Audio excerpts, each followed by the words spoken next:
नमस्कार दोस्तों, analyser app में आपका स्वागत है। अभिनंदन स्वीकार कीजिए। चलिए दोस्तों, हम पंचायती राज की हमारी क्लास चल रही थी जी, है ना, जिसमें दोस्तों हम जनपद पंचायत पे डिस्कस कर रहे हैं। ठीक है ना। जनपद पंचायत में जो पदाधिकारी होते हैं उन पर हम चर्चा कर चुके हैं। अब हम एक एक पदाधिकारी को उठाएंगे, एक एक पदाधिकारी के बारे में दोस्तों हम डिस्कस करेंगे। ठीक ना। उसके बाद दोस्तों सम्मेलन का क्या है प्रावधान, रिजर्वेशन का क्या है प्रावधान और अविश्वास प्रस्ताव का क्या है प्रावधान, सारे सिस्टम को धीरे धीरे हम आगे बढ़ते जाएंगे। ठीक ना। जनपद पंचायत की बात करें दोस्तों, इसमें प्रमुख पदाधिकारी जनपद पंचायत सदस्य होते हैं। उसके बाद अध्यक्ष, उपाध्यक्ष, सीईओ होते हैं। ठीक ना। तो पहले ही हम पढ़ेंगे जनपद पंचायत का सदस्य। जनपद पंचायत का सदस्य आखिर कौन होते हैं, कैसे चुन के आते हैं, इनका कार्यकाल क्या होता है, इन सभी चीजों को हम डिस्कस कर लेते हैं। तो हमेशा याद रखना, पहले हम देखते हैं कि भाई जनपद पंचायत सदस्य का निर्वाचन कैसे होता होगा। ठीक, निर्वाचन को पहले समझ लेते हैं, निर्वाचन कैसे होता होगा। हमेशा याद रखना, जैसे हम ग्राम पंचायत में निर्वाचित सदस्य को पंच कहते हैं, उसी प्रकार दोस्तों जनपद पंचायत का या जनपद पंचायत का निर्वाचन क्षेत्र का एक सदस्य होता है जिसको जनपद सदस्य कहा जाता है, या जनपद पंचायत सदस्य कहते हैं, या निर्वाचित सदस्य भी कहते हैं। ठीक ना। निर्वाचित सदस्य कैसे होता है, इसका निर्वाचन कैसे किया जाता है, तो संबंधित सदस्य के क्षेत्र, संबंधित सदस्य क्षेत्र लिखिए, संबंधित सदस्य क्षेत्र, संबंधित सदस्य क्षेत्र के मतदाताओं द्वारा, क्षेत्र के मतदाताओं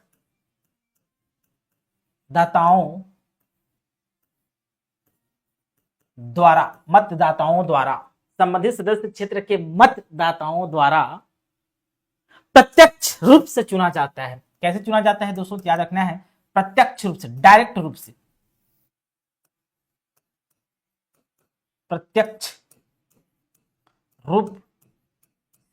प्रत्यक्ष रूप से चुना जाता है। ये बात हमेशा याद रखना है। समझिए कि संबंधित सदस्य क्षेत्र क्या होता है।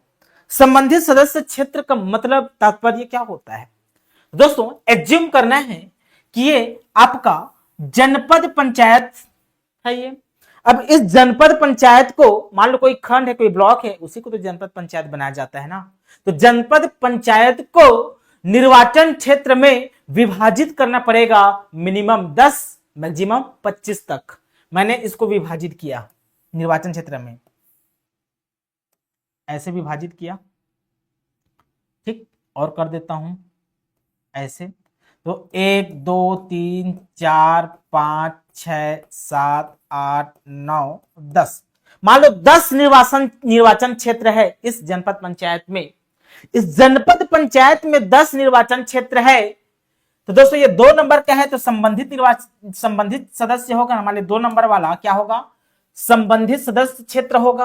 अब ये 2 नंबर के सदस्य को चुनना है, तो यही के मतदाता, सिर्फ यही 2 नंबर के मतदाता प्रत्यक्ष रूप से इस क्षेत्र, 2 नंबर क्षेत्र के सदस्य को प्रत्यक्ष रूप से चुनेंगे। यही है दोस्तों, संबंधित सदस्य क्षेत्र के मतदाताओं द्वारा प्रत्यक्ष रूप से चुना जाता है या निर्वाचित होता है। ठीक है जी। सदस्यों की संख्या क्या होती है, समझ लेते हैं कि भाई एक जनपद पंचायत में सदस्यों की संख्या क्या होती है। अगर आपसे पूछे कि भाई किसी जनपद पंचायत में कितने सदस्य हो सकते हैं, तो फिक्स कोई नहीं बता सकता। हम बात कर सकते हैं सिर्फ मिनिमम और मैक्सिमम की बात कर सकते हैं, एग्जैक्ट नहीं बता सकते किसी जनपद पंचायत में। तो फिक्स है क्या, मिनिमम और मैक्सिमम फिक्स है। तो सदस्यों की संख्या जब भी पूछे तो आप आंसर करेंगे कि देखिए सर, मिनिमम पता है मुझे कि किसी भी जनपद पंचायत क्षेत्र में मिनिमम 10 सदस्य हो सकते हैं, न्यूनतम 10 सदस्य हो सकते हैं। न्यूनतम 9 नहीं होगा, 8 नहीं होगा, 7 नहीं होगा, न्यूनतम 10 तो होगा ही होगा। चाहे कोई भी जनपद पंचायत क्षेत्र हो या कोई भी जनपद पंचायत हो, कोई भी जनपद पंचायत में मिनिमम कम से कम 10 सदस्य तो होंगे ही होंगे। फिक्स डेटा नहीं बताऊंगा, ठीक। मैक्सिमम कितने हो सकते हैं? अधिकतम आप आंसर करेंगे 25 हो सकते हैं, 25 हो सकते हैं, 26 नहीं होगा, 27 नहीं होगा, अधिकतम 25 तक हो सकता है। किसी भी जनपद पंचायत में मिनिमम 10 हो सकता है, मैक्सिमम 25 हो सकता है। अर्थात किसी जनपद पंचायत में हो सकता है 18 हो, 15 हो, 16 हो, 22 हो, 23 हो, ठीक ना। तो सभी जनपद, अलग अलग जनपद पंचायत में सदस्यों की संख्या अलग अलग होती है। छत्तीसगढ़ में जितने भी जनपद पंचायत हैं उसमें सदस्यों की संख्या अलग अलग है। बस एक रेंज निर्धारित है कि मिनिमम 10 होगा, मैक्सिमम 25 होगा सदस्यों की संख्या, राइट। अब एक सदस्य कितने जनसंख्या का प्रतिनिधित्व करता होगा? तो लिखिए जनसंख्या, जनसंख्या लिखिए, जनसंख्या। इसमें क्या लिखेंगे आप? क्या लिखेंगे इसमें? प्रत्येक सदस्य, देखिए प्रत्येक सदस्य, प्रत्येक सदस्य लगभग 5,000 जनसंख्या का प्रतिनिधित्व करता है। 5,000 जनसंख्या का प्रतिनिधित्व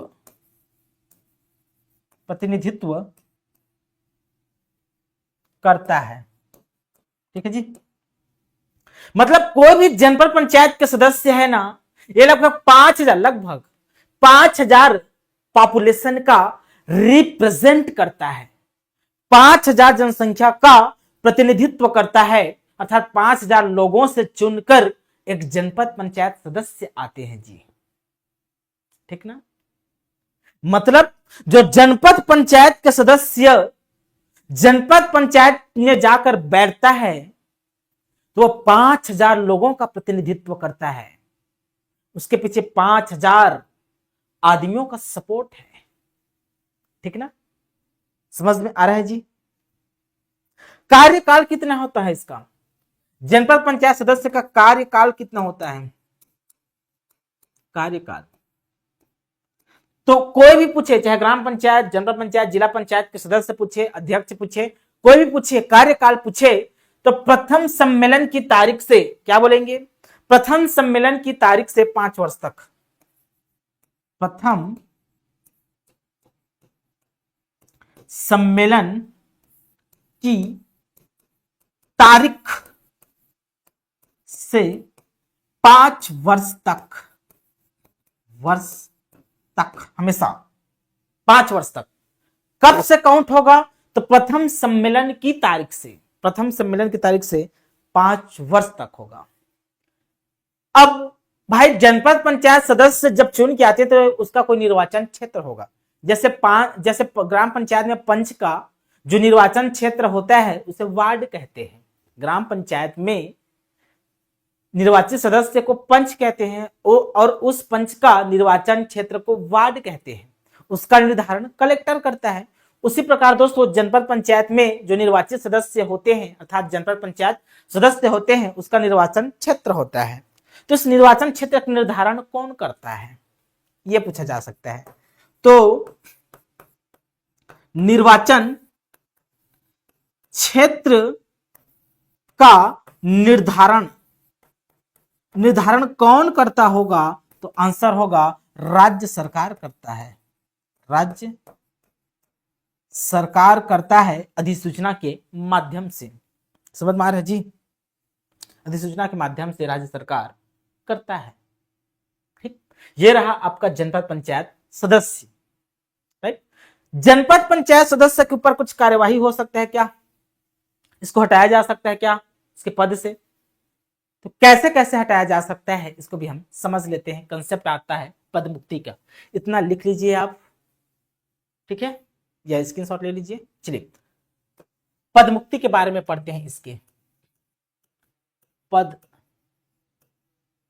मुक्ति। पद मुक्ति के बारे में पढ़ते हैं, क्या क्या पद मुक्ति है इसका। ठीक, तो पहला पद मुक्ति याद रखना है कि भाई जनपद पंचायत का सदस्य अपना त्याग पत्र दे सकता है, त्याग पत्र द्वारा, त्याग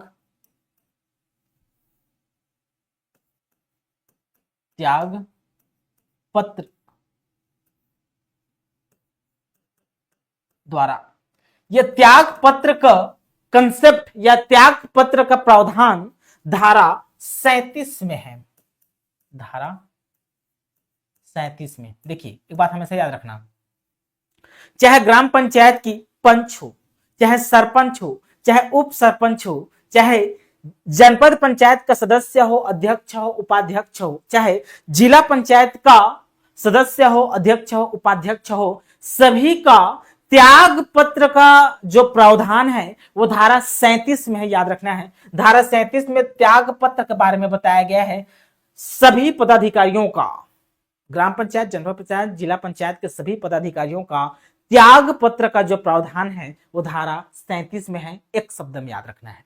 ठीक, त्याग पत्र किसे देता है तो याद रखना है जनपद पंचायत के अध्यक्ष को, जनपद पंचायत के अध्यक्ष को देता है। ठीक, जो सदस्य होते हैं अपना त्याग पत्र अध्यक्ष को देते हैं। जैसे ग्राम पंचायत में सरपंच अपना पंच अपना त्याग पत्र सरपंच को देते हैं, उसी प्रकार जनपद पंचायत में जो निर्वाचित सदस्य होते हैं वो अपना त्याग पत्र जनपद पंचायत के अध्यक्ष को देते हैं। ठीक ना। दूसरा, इसको निलंबित भी किया जा सकता है, सदस्य को निलंबन करके सस्पेंड भी किया जा सकता है। निलंबन कौन से धारा के तहत निलंबित किया जाता है तो याद रखना धारा 39 के तहत। सभी पदाधिकारियों को दोस्तों, सभी पदाधिकारियों को, चाहे ग्राम पंचायत हो, जिला पंचायत हो, जनपद पंचायत हो, सभी पदाधिकारियों को जो निलंबन का प्रावधान है, सस्पेंड करने का जो प्रावधान है वो धारा 39 में है। धारा 39 के तहत इसे सस्पेंड किया जा सकता है। तीसरा आपको याद रखना है पद से हटाना। पद से हटाना, पद से हटाना का जो प्रोसेस है ये दोस्तों धारा 40 में है। कैसे हटाया जाता है, इसका प्रक्रिया क्या है, तो हम पद मुक्ति वाला अलग से टॉपिक लाएंगे। जो सभी पदाधिकारियों को कैसे हटाया जाता है, उसका प्रक्रिया क्या है, ये सबको हम पढ़ लेंगे। ठीक ना। ये रहा आपका जनपद पंचायत सदस्य का पद मुक्ति। याद रखना है जनपद पंचायत सदस्य के खिलाफ अविश्वास प्रस्ताव नहीं लाया जाता है, सिर्फ अध्यक्ष और उपाध्यक्ष के खिलाफ ही अविश्वास प्रस्ताव लाया जाता है, सदस्य के खिलाफ नहीं लाया जाता है। ठीक, जैसे हमने ग्राम पंचायत में प्रत्यावर्तन रिकॉलिंग प्रोसेस पढ़े हैं, वह रिकॉलिंग प्रोसेस जनपद और जिला पंचायत में लागू नहीं होता है। रिकॉलिंग प्रोसेस, प्रत्यावर्तन, यह सिर्फ ग्राम पंचायत में ही लागू होता है, इसको भी आपको याद रखना है। ठीक, तो यह रहा दोस्तों आपका जनपद पंचायत का सदस्य। ठीक, याद रखना ये जो जनपद पंचायत का सदस्य है इसका मतदाता सूची में नाम होना चाहिए। किसी भी ग्राम पंचायत के मतदाता सूची में नाम होना चाहिए। कैसे, मान लो ये आपका क्या है जी, जनपद पंचायत है। ये क्या है आपका जनपद पंचायत, जनपद पंचायत है, ए नामक जनपद पंचायत है। अब इसमें बहुत सारे ग्राम पंचायत होंगे, इसके अंदर 10, 20, 25, 30, 40, 50 ग्राम पंचायत होंगे ना। तो ग्राम पंचायत की या प्रत्येक ग्राम की अपनी एक मतदाता सूची होती है। इस सदस्य का नाम, यदि जनपद पंचायत के सदस्य का नाम किसी भी ग्राम पंचायत के, इस जनपद पंचायत के भीतर ना, इस जनपद पंचायत के भीतर किसी भी ग्राम पंचायत के मतदाता सूची में उसका नाम नहीं है तो पद मुक्त हो जाएगा। ठीक, तो लिख लीजिए चौथा, मतदाता सूची में नाम नहीं होने पर, मतदाता सूची में नाम नहीं होने पर, नाम नहीं होने पर, मतलब कोई भी सदस्य है उसका संबंधित ग्राम पंचायत में या उस जनपद पंचायत क्षेत्र के भीतर जितने भी ग्राम पंचायत आते हैं उनमें से किसी एक ग्राम पंचायत में उसका मतदाता सूची में नाम होना चाहिए, तभी वो सदस्य के लिए पात्र होगा, अदरवाइज नहीं होगा। ठीक, ये रहा दोस्तों आपका जनपद पंचायत सदस्य। आशा करता हूं ये अच्छे से समझ में आ गया होगा। अब हम अगले पद की ओर बढ़ते हैं और अब हम पढ़ेंगे जनपद पंचायत का अध्यक्ष। चलिए देखिए, जनपद पंचायत का अध्यक्ष, इसके बारे में पढ़ लेते हैं जी, क्या कहता है जनपद पंचायत का अध्यक्ष। चलिए पढ़ते हैं। जनपद पंचायत का जो अध्यक्ष होता है, ये जनपद पंचायत का सर्वोच्च पदाधिकारी होता है। देखिए, यह जनपद पंचायत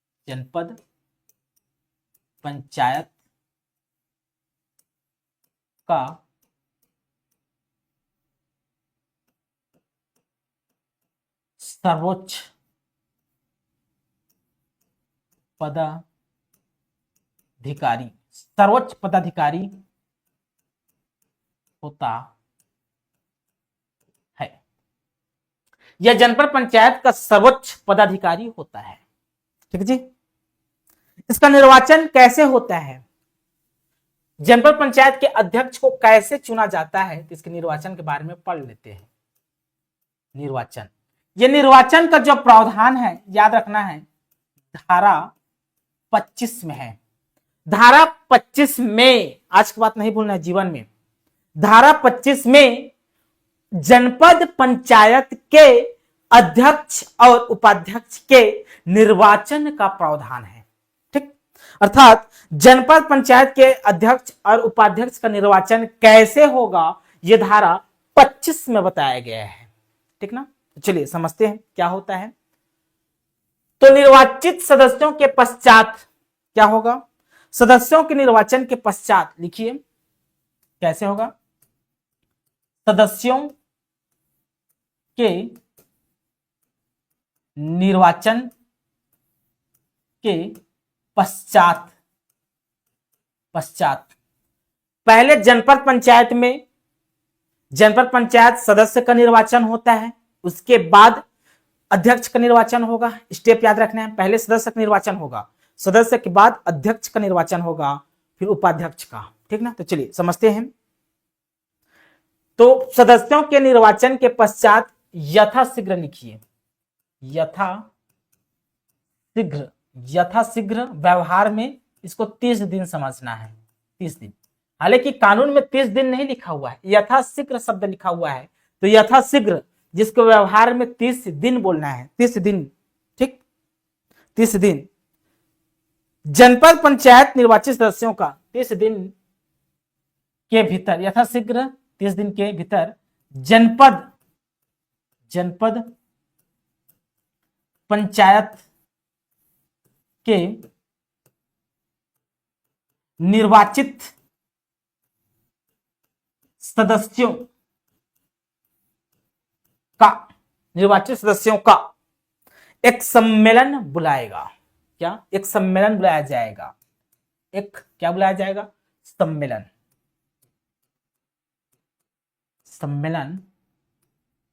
बुलाया जाएगा।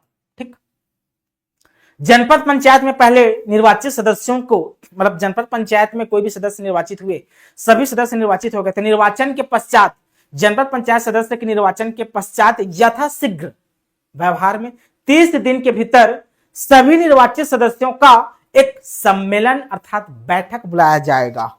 ठीक, सम्मेलन कौन बुलाएगा, यह सम्मेलन या बैठक कौन बुलाएगा, तो आंसर होगा उपखंड अधिकारी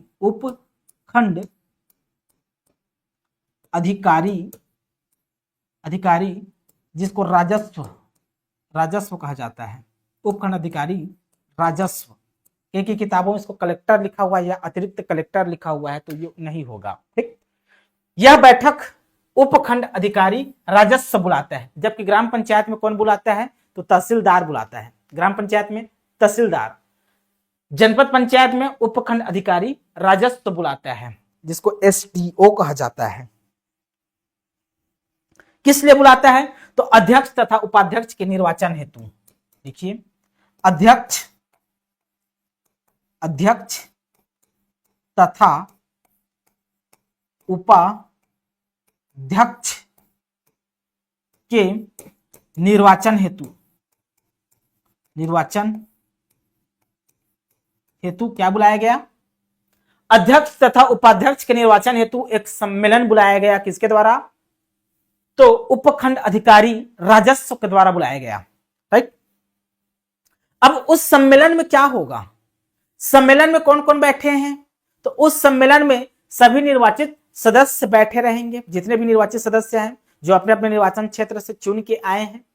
CO बैठा रहेगा और उपखंड अधिकारी राजस्व बैठा रहेगा वहां पास, और अध्यक्ष और उपाध्यक्ष का निर्वाचन होता है वहीं पास। कैसे निर्वाचन होता है? तो लिखिए, इसके बाद क्या होगा? तो निर्वाचित सदस्य, मतलब जो जनपद पंचायत का जो निर्वाचित सदस्य है, निर्वाचित सदस्य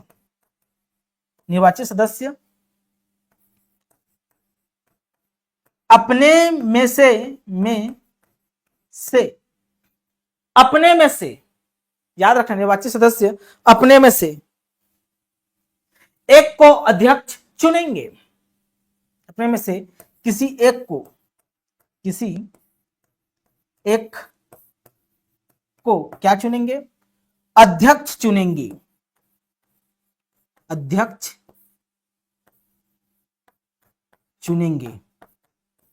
ठीक, किसी एक को क्या चुनेंगे जी? अध्यक्ष चुनेंगे। अर्थात जो अध्यक्ष का निर्वाचन होता है कैसा हो गया? अप्रत्यक्ष रूप से होता है, इसको नहीं भूलना है। अप्रत्यक्ष रूप से होता है, इनडायरेक्ट रूप से होता है। क्यों? क्योंकि अध्यक्ष को जनता नहीं चुनता है, जनता सिर्फ सदस्य को चुनता है, जनपद पंचायत के सदस्य को चुनता है, और सदस्य अपने में से किसी एक सदस्य को अध्यक्ष चुनते हैं। अर्थात जो अध्यक्ष का निर्वाचन होता है अप्रत्यक्ष रूप से होता है, इनडायरेक्ट फॉर्म में होता है। राइट, ठीक ना? यह संविधान में ऐसा प्रावधान है, संविधान में ऐसा प्रावधान है कि संविधान कहता है कि भाई जनपद या जिला पंचायत के अध्यक्ष या उपाध्यक्ष का निर्वाचन हमेशा ऑलवेज अप्रत्यक्ष रूप से होगा। अब मैं यहां से क्वेश्चन पूछता हूं। क्वेश्चन ये है, क्या मैं पूछ रहा हूं ना, क्या शब्द लगाया हूं? क्या राज्य सरकार छत्तीसगढ़ पंचायती राज अधिनियम 1993 में संशोधन करके, मतलब राज्य विधानसभा में जाकर संशोधन करके अध्यक्ष या उपाध्यक्ष के निर्वाचन को अप्रत्यक्ष की जगह प्रत्यक्ष कर सकता है क्या? संशोधन करके प्रत्यक्ष किया जा सकता है क्या? अध्यक्ष और उपाध्यक्ष के निर्वाचन को, चुनाव को प्रत्यक्ष किया जा सकता है क्या? ये मेरा प्रश्न है। तो आप बोलेंगे हाँ सर किया जा सकता है, तो गलत है। कभी भी जीवन में याद रखना है, राज्य सरकार को यह पावर नहीं है कि संशोधन करके अध्यक्ष और उपाध्यक्ष के निर्वाचन को प्रत्यक्ष कर दे। वो हमेशा अप्रत्यक्ष रूप से होगा, क्योंकि संविधान में ऐसा बाध्यता है जी। संविधान में लिख दिया गया है कि भाई जनपद पंचायत या जिला पंचायत के जो अध्यक्ष एवं उपाध्यक्ष हैं उसका निर्वाचन हमेशा क्या होगा? अप्रत्यक्ष रूप से होगा। हाँ, यदि केंद्र सरकार चाहे तो संविधान में संशोधन करके प्रत्यक्ष कर सकता है, राज्य सरकार के पास पावर नहीं है। ठीक, ये रहा आपका निर्वाचन। समझ में आ गया होगा यहां तक आपको। अब जनपद पंचायत ना अध्यक्ष का दोहरी भूमिका होती है। दोहरी भूमिका, चलिए समझते हैं क्या क्या दोहरी भूमिका है। इतना लिख लीजिए आप लोग। चलिए देखिए, ये जो जनपद पंचायत का अध्यक्ष होता है ना, इसकी जो भूमिका है दोहरी भूमिका होती है जी। दोहरी मतलब दो भूमिका, दोहरी भूमिका। दोहरी भूमिका क्या क्या है इसको हम समझ लेते हैं। जैसे राज्यपाल सर पे दो ताज पहनते हैं, राज्यपाल सर पे 2 ताज पहनते हैं, मतलब राज्यपाल की दोहरी भूमिका होती है। क्या क्या? एक राज्य का संवैधानिक प्रमुख होता है और दूसरा वो केंद्र का प्रतिनिधि होता है। इसी प्रकार दोस्तों जनपद पंचायत या जिला पंचायत का अध्यक्ष का भी दोहरी भूमिका होता है। क्या क्या? एक दोस्तों अपने क्षेत्र का क्या होता है, वो सदस्य होता है, जनपद सदस्य होता है, जनपद सदस्य होता है, और दूसरा दोस्तों क्या होता है, अध्यक्ष होता है। मतलब जो जनपद पंचायत का अध्यक्ष है वो 2 पद धारण करते हैं। कितने पद?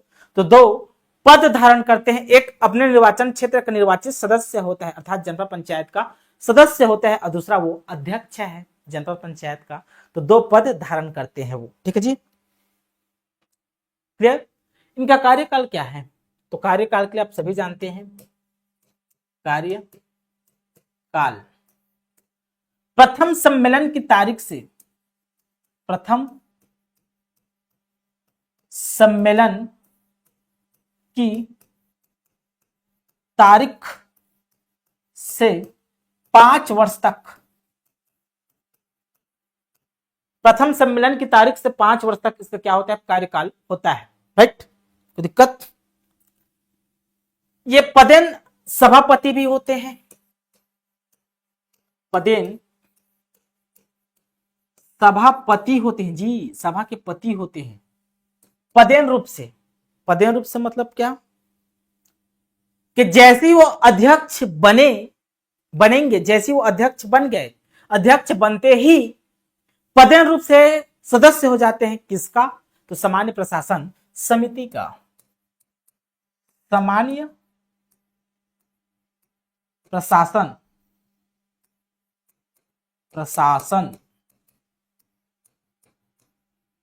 समिति का। प्रत्येक पंचायत की अपनी एक स्थायी समिति होती है, जैसे ग्राम पंचायत में भी स्थायी समिति है, जनपद पंचायत में भी स्थायी समिति होते हैं, जिला पंचायत में भी स्थायी समिति होते हैं। तो उसमें एक समिति होता है सामान्य प्रशासन समिति। तो सामान्य प्रशासन समिति जनपद पंचायत का सामान्य प्रशासन समिति का पदेन रूप से क्या होता है, ये सभापति होता है। तो कौन सा समिति? तो सामान्य प्रशासन समिति। किसका सामान्य प्रशासन समिति? तो जनपद पंचायत के सामान्य प्रशासन समिति, याद रखना है। ठीक जी, कोई दिक्कत इसमें? ये पदेन सदस्य भी होते हैं। क्या? पदेन सदस्य भी होते हैं। लिखिए, ये सभापति हैं, ये पदेन सदस्य भी होते हैं। पदेन सदस्य किसके पदेन सदस्य होते हैं? ये पदेन सदस्य किसके होते हैं? तो लिखिए, जिला पंचायत के पदेन सदस्य होते हैं। जिला पंचायत के पदेन रूप से क्या होते हैं? सदस्य होते हैं, मेंबर होते हैं, सदस्य। मतलब जिला पंचायत में जितने भी जनपद पंचायत के अध्यक्ष हैं वे सब के सब जिला पंचायत के क्या होते हैं? सदस्य होते हैं पदेन रूप से। ठीक है जी। किंतु लिखिए, किंतु जिला पंचायत के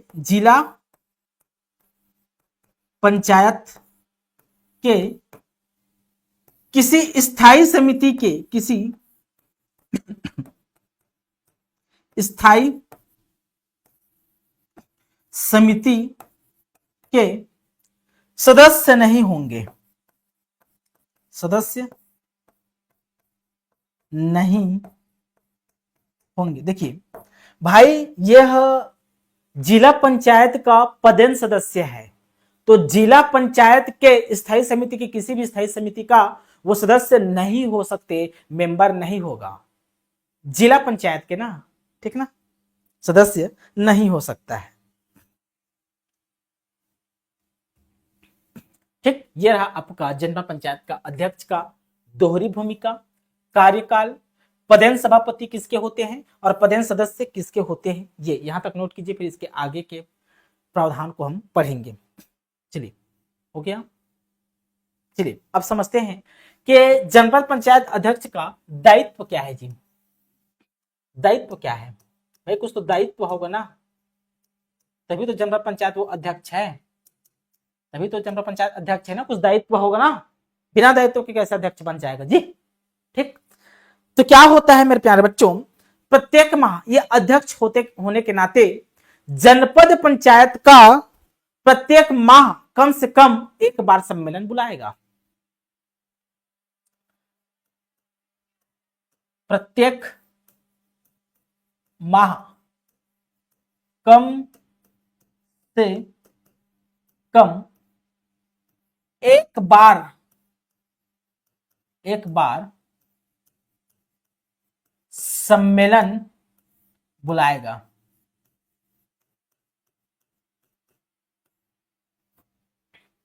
प्रत्येक माह कम से कम का मतलब होता है मिनिमम एक बार सम्मेलन बुलाएगा जनपद पंचायत का। यह दायित्व है किसका? तो अध्यक्ष का, जनपद पंचायत के अध्यक्ष का। भाई जैसे मैं जनपद पंचायत का अध्यक्ष बन गया तो जनपद पंचायत को मैं प्रत्येक माह में सम्मेलन बुलाऊंगा सभी सदस्यों का, प्रत्येक माह में कम से कम एक बार। मैक्सिमम का प्रावधान ही, मैक्सिमम मैं 2 बार भी बुला सकता हूं, 3 बार भी बुला सकता हूं, 10 बार 12 बार भी बुला सकता हूं, लेकिन कम से कम एक बार तो बुलाना ही होगा, यह बाध्य है, एक बार, कम से कम एक बार। ठीक है जी। अब लिखिए, मान लो भाई अध्यक्ष बुलाने का दायित्व है, अध्यक्ष का दायित्व है सम्मेलन बुलाने का, नहीं बुला पाया तो, एक बार नहीं बुला पाया तो कुछ नहीं होगा, 2 बार नहीं बुला पाया तो कुछ नहीं होगा, 3 बार नहीं बुला पाया तो कुछ हो सकता है। क्या होगा? तो चलिए लिखिए, लगातार 3 बार, लिखिए लगातार 3 बार सम्मेलन बुलाने में असफल है, सम्मेलन बुलाने में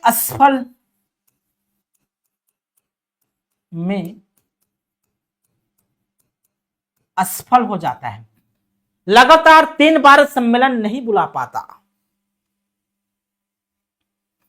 तो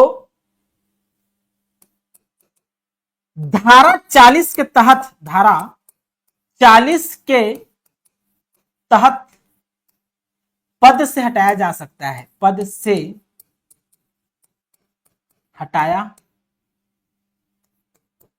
जा सकता है, विहित अधिकारी के द्वारा पद से हटाया जा सकता है। इसके लिए विहित अधिकारी कौन है?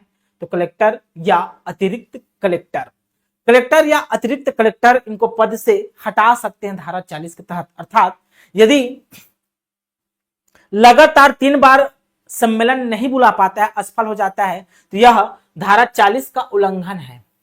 धारा 40 का क्या हो गया? उल्लंघन हो गया, और धारा 40 के बेसिस पे इनको पद से हटा सकते हैं। कौन? विहित अधिकारी, कलेक्टर या अतिरिक्त कलेक्टर। राइट, चलिए ये रहा आपका दायित्व। अब हम इसके पदमुक्ति के बारे में पढ़ते हैं। क्या क्या इसके पदमुक्ति में कैसे कैसे पदमुक्त किया जा सकता है। लिखिए, पद मुक्ति, कैसे कैसे इनको पदमुक्त किया जा सकता है जी। ठीक ना, इसके बारे में पढ़ लेते हैं। ठीक, चलिए, तो पहली बात रखना, पहली बार पदमुक्ति का एक प्रक्रिया है अविश्वास प्रस्ताव से, अविश्वास प्रस्ताव द्वारा, प्रस्ताव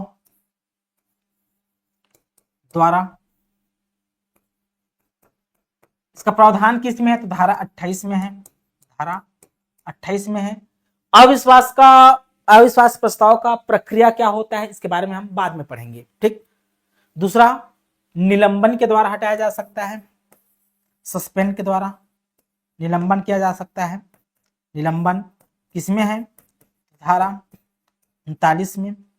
तीसरा है पद से हटाना, पद से हटाना किसमें है? तो धारा 40 में पद से हटाया जा सकता है। ठीक, चौथा क्या है? तो चौथा इसका क्या हो सकता है दोस्तों? तो त्याग पत्र है। चौथा क्या है? त्याग पत्र है। त्याग पत्र दे सकते हैं अपना, ये त्याग पत्र का प्रावधान धारा 37 में है। धारा 37 में किसे अपना त्याग पत्र देता है? तो कलेक्टर या अतिरिक्त कलेक्टर को, कलेक्टर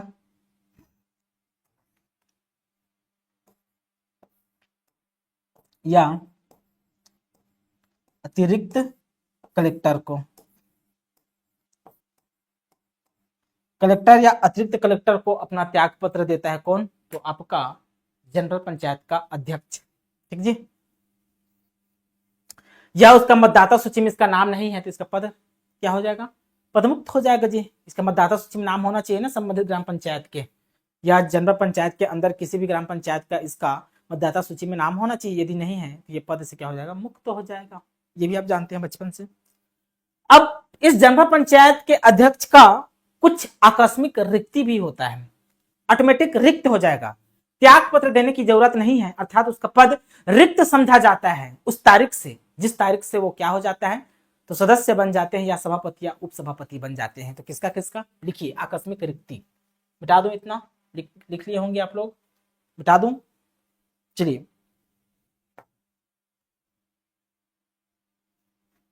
देखिए, कंसेप्ट है एक क्या? आकस्मिक रिक्ति का। आकस्मिक रिक्ति, आकस्मिक रिक्ति। आकस्मिक रिक्ति में आप कैसे लिखेंगे? तो लिखिए, निम्न पदों के सदस्य बनने पर पद रिक्त समझा जाता है। निम्न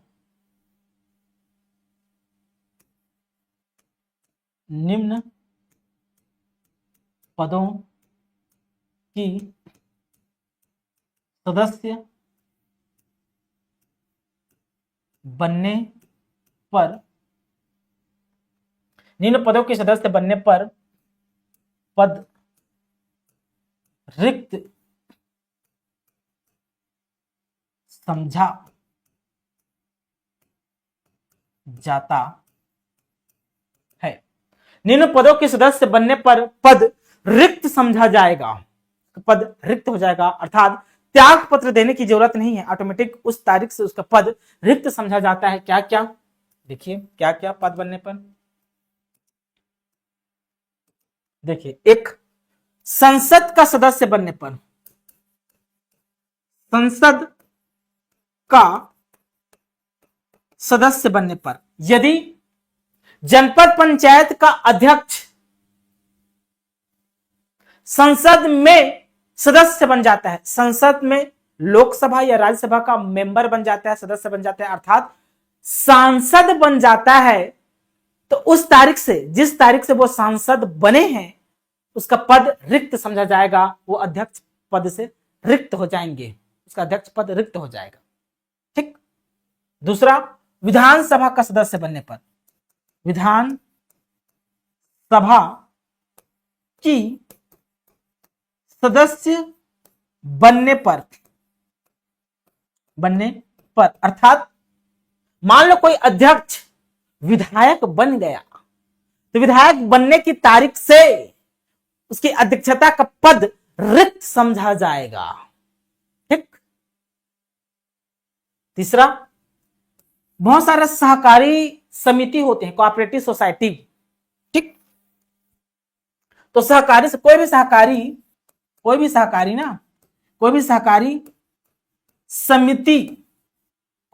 समिति के सदस्य या नहीं, सदस्य बनने पर कुछ नहीं होगा, सहकारी समिति के सभापति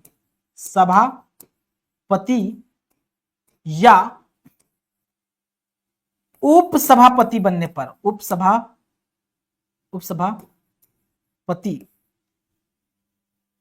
उपसभापति बनने पर, यदि अध्यक्ष किसी सहकारी समिति का सभापति या उपसभापति बन जाए तो उसका पद रिक्त समझा जाएगा। यदि सहकारी समिति का सदस्य है तो कुछ नहीं होगा ना, याद रखना है।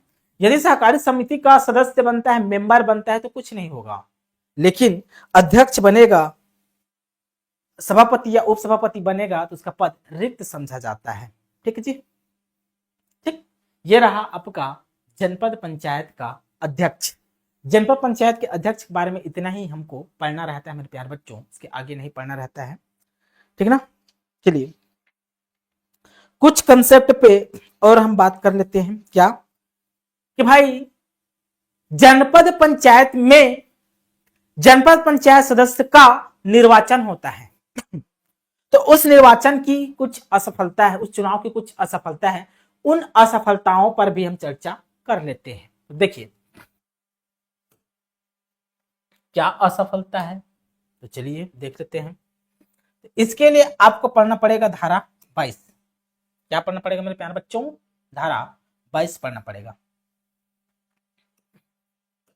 धारा 22 का आप लास्ट लाइन पढ़ेंगे तो उसमें लिखा हुआ है क्या कि चुनाव में असफल हो जाने पर, असफलता तो नहीं लिखा, मैं टॉपिक बना रहा हूं, ऐसा स्पष्ट रूप से नहीं लिखा हुआ है। इस टॉपिक को सरल करने के लिए मैं, सिर्फ मैं, कोई और नहीं, सिर्फ मैं नया टॉपिक नाम लाया हूं। कौन सा टॉपिक है? तो जनपद पंचायत सदस्य चुनाव की असफलता। जनपद पंचायत चुनाव की असफलता। असफलता, असफलता ये आपका टॉपिक है, किसमें दिया हुआ है? तो धारा 22 में। जनपद पंचायत चुनाव की असफलता, ये लाइन स्पष्ट रूप से नहीं लिखा हुआ है। इस पॉइंट को सरल करने के लिए मैं ये पॉइंट लाया हूं, ठीक है ना। तो क्या क्या है? 2 स्टेप हो सकते हैं इसके लिए। क्या हो सकते हैं? 2 स्टेप हो सकते हैं। इन 2 स्टेपों को आपको समझना है कि 2 स्टेप क्या क्या हो सकते हैं। तो लिखिए, यदि कोई निर्वाचन क्षेत्र, लिखिए, यदि कोई निर्वाचन क्षेत्र, अब जनपद पंचायत सदस्य का अपना एक निर्वाचन क्षेत्र होता है। निर्वाचन क्षेत्र के जो नागरिक होते हैं, वोटर्स होते हैं, वही सदस्य को चुनते हैं। ठीक, मान लो कोई निर्वाचन क्षेत्र का, मान लो कोई निर्वाचन क्षेत्र का, ठीक, निर्वाचन क्षेत्र लिख सकते हो, या निर्वाचन क्षेत्र का किसी सदस्य को निर्वाचित नहीं करता है इस क्षेत्र में, ठीक, किसी सदस्य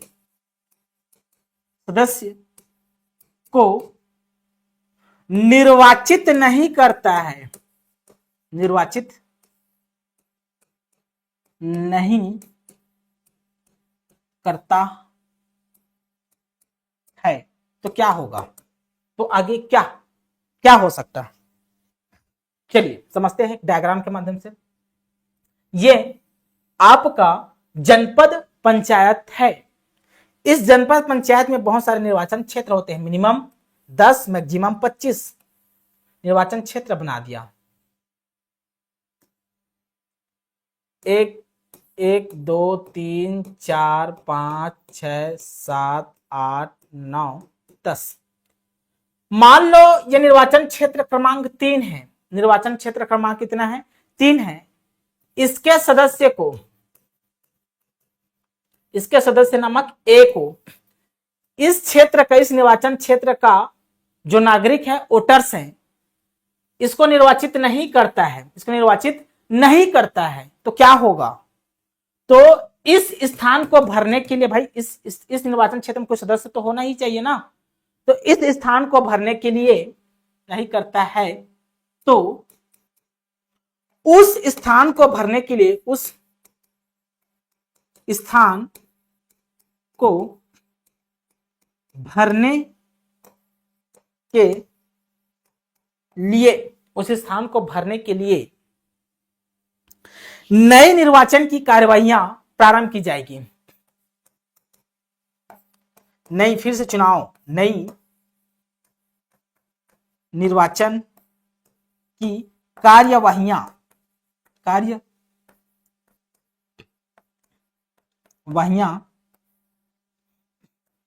प्रारंभ की जाएगी, प्रारंभ की जाएगी, ठीक भाई। पहली बार चुनाव हुआ, उस चुनाव में इसका, यहाँ के जो सदस्य, यहाँ के जो नागरिक हैं, वे इस सदस्य को निर्वाचित नहीं करते हैं, तो नए निर्वाचन की कार्यवाहियां प्रारंभ की। भाई यहाँ सदस्य तो चुनना है, जाना है ना, चुना जाना है ना, तो फिर से निर्वाचन की कार्यवाहियां प्रारंभ की जाएगी। लेकिन कब तक, तो समय यहाँ इंपॉर्टेंट है, 6 माह के भीतर। कब तक कार्रवाइयां प्रारंभ की जाएगी, तो 6 माह के भीतर, 6 माह के अंदर या भीतर लिख लो, के भीतर, 6 माह के भीतर नए निर्वाचन की कार्यवाहियां प्रारंभ की जाएगी। ठीक, यहां तक समझ में आ गया होगा। अब आगे क्या देखिए, अब नए निर्वाचन की कार्यवाहियां 6 माह के भीतर प्रारंभ की गई, उसमें भी निर्वाचन नहीं किया तो लिखिए, यदि कोई निर्वाचन क्षेत्र, यदि कोई निर्वाचन क्षेत्र, पुनः शब्द लगा रहा हूं, नए निर्वाचन की कार्यवाहियां प्रारंभ की गई 6 माह के भीतर, पुनः फिर से निर्वाचित नहीं किया तो पुनः किसी सदस्य को निर्वाचित नहीं करता है, पुनः किसी सदस्य को निर्वाचित नहीं करता है। तो इसमें रोल किसका आ जाता है, तो इसमें रोल आ जाता है राज्य निर्वाचन आयोग का। इसमें एक्शन कौन लेगा, तो राज्य निर्वाचन आयोग। कैसे लेगा, तो देखिए, नए निर्वाचन की कार्रवाइयां, अगर पुनः शब्द आए तो याद रखना, पुनः निर्वाचित नहीं किया है, तब नई निर्वाचन की कार्रवाइयां, नई निर्वाचन की कार्यवाहियां,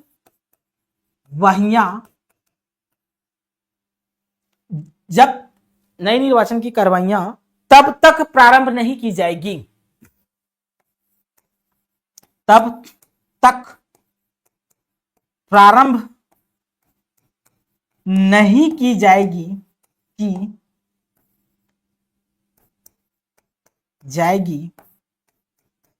जब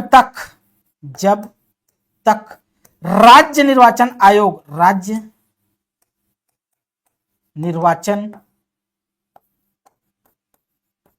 आयोग को समाधान ना हो जाए, समाधान ना हो जाए। मतलब भाई पुनः निर्वाचित किसी सदस्य उस क्षेत्र में किसी सदस्य को पुनः निर्वाचित नहीं करता है, तो रोल किसका जाता है, तो राज्य निर्वाचन आयोग का। राज्य निर्वाचन आयोग उस क्षेत्र में तब तक नई निर्वाचन की कार्यवाहियां प्रारंभ नहीं करेगी जब तक उस क्षेत्र में निर्वाचन होने की संभावना है कि नहीं है। यदि संभावना है तो निर्वाचन करेगा, यदि संभावना नहीं बन पा रहा है तो नई निर्वाचन कार्यवाहियां प्रारंभ नहीं करेगा। ठीक ना, यहां तक समझ में आ गया होगा। ठीक, अभी भी हमारा धारा 22 खत्म नहीं हुआ है, तो धारा 22 में और क्या पढ़ना है। जनपद पंचायत सदस्य का निर्वाचन लंबित होने पर क्या हो सकता है, ये इसको स्क्रीनशॉट ले लीजिए। चलिए, अभी भी हम धारा 22 पे ही डिस्कस करेंगे। धारा 22, चुनाव की असफलता तो समझ में आ गया, यदि एक बार में निर्वाचित नहीं करता है तो क्या होगा, दोबारा से निर्वाचित नहीं करता है तो क्या हो गया, इसके बारे में हम समझ चुके हैं। अब देखते हैं, जनपद सदस्य का निर्वाचन लंबित होने पर, किसी कारण से जनपद पंचायत के सदस्य का चुनाव लंबित होने पर, लंबित शब्द इंपॉर्टेंट है, लंबित अंडरलाइन कर लीजिए, लंबित होने के कारण, लंबित होने के कारण क्या होगा। मान लो निर्वाचन हुआ किसी जनपद पंचायत क्षेत्र में, मान लो किसी एक सदस्य का निर्वाचन लंबित हो गया, लंबित पेंडिंग में है, तो क्या होगा, अध्यक्ष का चुनाव होगा कि नहीं होगा, यह पूछा जा रहा है। तो लिखिए दोस्तों, अगर ऐसा लंबित है, एक सदस्य का, दो सदस्य का, तीन सदस्य का, सभी सदस्य का निर्वाचन लंबित है, तो लिखिए, जनपद पंचायत के अध्यक्ष तथा उपाध्यक्ष, जनपद पंचायत के अध्यक्ष तथा उपाध्यक्ष की आगे की उपाध्यक्ष के निर्वाचन की लिखिए, उपाध्यक्ष के निर्वाचन, ठीक, उपाध्यक्ष के निर्वाचन की आगे की कार्रवाइयां, निर्वाचन की आगे की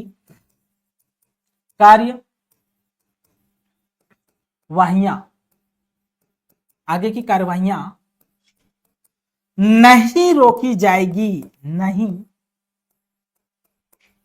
रोकी जाएगी, ठीक। मतलब अध्यक्ष तथा उपाध्यक्ष का निर्वाचन होगा ही होगा। समझिए, डायग्राम के माध्यम से समझिए। ये रहा आपका जनपद पंचायत, इसको मैंने निर्वाचन क्षेत्र में बांटा जहां से निर्वाचित सदस्य चुन के आते हैं, जनपद पंचायत सदस्य चुन के आते हैं। 1 2 3 4 5 6 7 8। यहां का चुनाव लंबित है, यहां का चुनाव लंबित है, ये दोनों का चुनाव लंबित है, मतलब दोनों के सदस्यों का चुनाव अभी लंबित है, पेंडिंग है। तो अध्यक्ष, इस जनपद पंचायत में अध्यक्ष और उपाध्यक्ष के चुनाव को नहीं रोका जा सकता, उसका चुनाव होगा ही होगा 30 दिन के भीतर, ठीक। आगे की कार्रवाइयां नहीं रोकी जाएगी, कोई प्रभाव नहीं पड़ेगा, ठीक ना। यह रहा आपका धारा 22 में ये 2 प्रावधान है, चुनाव की असफलता, ठीक। चलिए, अब अध्यक्ष के बारे में पढ़ रहे हैं तो जनपद पंचायत में भी एक कंसेप्ट है स्थानापन्न अध्यक्ष के बारे में। जैसे ग्राम पंचायत में स्थानापन्न सरपंच होता है, उसी प्रकार जनपद पंचायत में भी स्थानापन्न अध्यक्ष का भी प्रावधान है। स्थानापन्न अध्यक्ष, हेडिंग बनाइए मेरे प्यारे बच्चों, स्थानापन्न अध्यक्ष।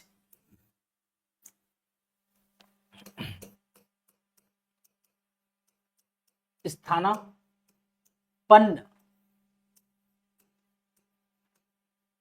अध्यक्ष मेरे प्यारे बच्चों, स्थानापन्न अध्यक्ष कब बनाया जाता है, अगर आपसे कोई पूछे। जैसे स्थानापन्न सरपंच हम पढ़े हैं, कब बनाया जाता है, ठीक ना। उसी प्रकार स्थानापन्न अध्यक्ष को अस्थायी अध्यक्ष भी कहते हैं, अस्थायी अध्यक्ष या कार्यवाहक अध्यक्ष भी कहते हैं। कब? तो जब अध्यक्ष का पद रिक्त हो, अध्यक्ष का पद क्या हो, रिक्त हो, तब बनाया जा सकता है। भाई अध्यक्ष का पद रिक्त हो गया है तो रिक्त के वजह से स्थानापन्न अध्यक्ष बनाया जाता है। तो रिक्ति का कारण भी हो सकता है, क्यों रिक्त हो सकता है, तो लिखिए रिक्ति का कारण, रिक्ति का कारण क्या क्या हो सकता है, रिक्ति का क्या क्या कारण हो सकता है। तो हो सकता है अध्यक्ष ने अपना त्याग पत्र दिया हो, त्याग पत्र दिया हो सकता है इस अध्यक्ष का मृत्यु हो गया हो सकता है इस अध्यक्ष को निलंबित किया गया हो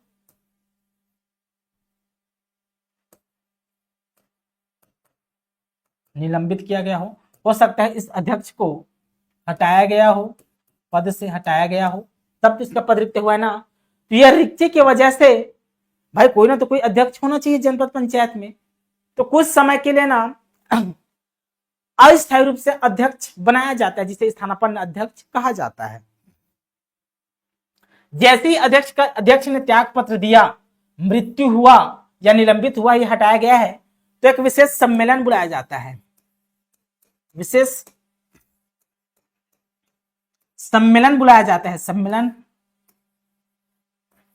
बुलाया जाता है। विशेष सम्मेलन क्यों बुलाया जाता है, ताकि अस्थायी अध्यक्ष, कार्यवाहक अध्यक्ष या स्थानापन्न अध्यक्ष को चुनाव हो सके। किसके द्वारा बुलाया जाता है विशेष सम्मेलन, तो याद रखना है सीईओ, मुख्य कार्यपालन अधिकारी के द्वारा यह सम्मेलन बुलाया जाता है।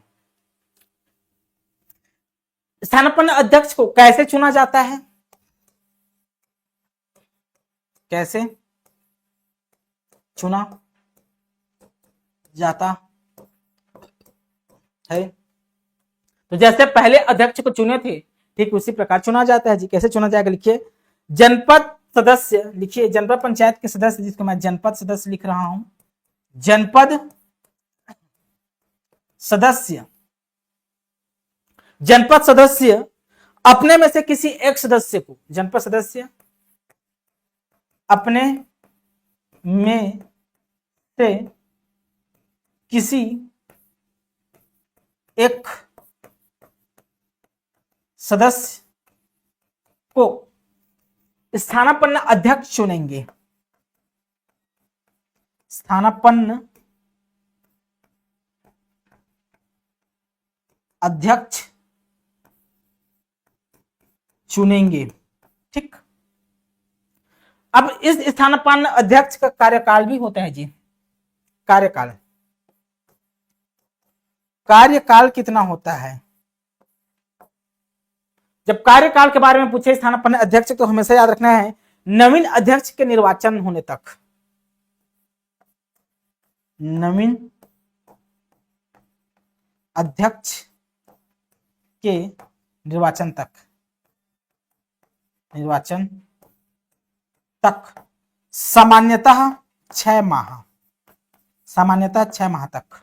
ठीक ठीक मेरे प्यारे बच्चों, यह रहा आपका स्थानापन्न अध्यक्ष। दोस्तों आज हम जनपद पंचायत के पदाधिकारियों के बारे में विस्तार से डिस्कस किए, जनपद पंचायत सदस्य के बारे में पढ़े, जनपद पंचायत अध्यक्ष के बारे में पढ़ा हमने, और जो जनपद पंचायत के चुनाव में जो असफलता होता है, चाहे वो लंबित के रूप में हो या कोई सदस्य को नहीं चुनता है, दोबारा नहीं चुनता है, पहली बार नहीं चुनता है, तो क्या क्या हो सकता है इसके बारे में पढ़ चुके, और स्थानापन्न अध्यक्ष के बारे में पढ़ चुके।